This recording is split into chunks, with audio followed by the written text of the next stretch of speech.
Hi everyone. Today we're going to take a tour of Tamarack Resort. This luxury destination is located just 2.5 hours north of Boise, Idaho. Let's go take a look.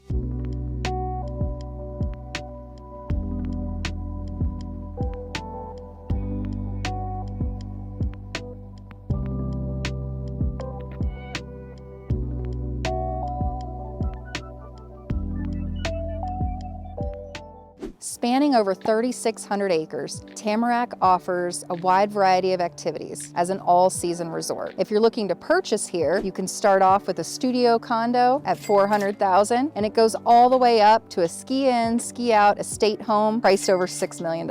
Winter here is a skier's paradise with over 1,000 acres of ski trails and 300 inches of snowfall. But it's not just skiing. You can enjoy the Nordic trails, snowshoeing, or a fat tire bike. During the summer months, Tamarack transforms into a mountain biking and ziplining destination with over 20 miles of mountain bike trails and 6 zip lines. Tamarack Resort makes for a good investment because it's an all-seasons resort and a popular wedding destination with luxury accommodations and stunning views. So is Tamarack a good investment? Well, they have winter activities, summer activities, wedding venue. There's so many different things you can do here. And if you're going to use those amenities and you want to be walking distance to the town and go to the festivals, then maybe this investment's for you and you might really enjoy Tamarack Resort. So if you've liked this video, you should check out my other video comparing Tamarack Resort and Brundage Ski Resort.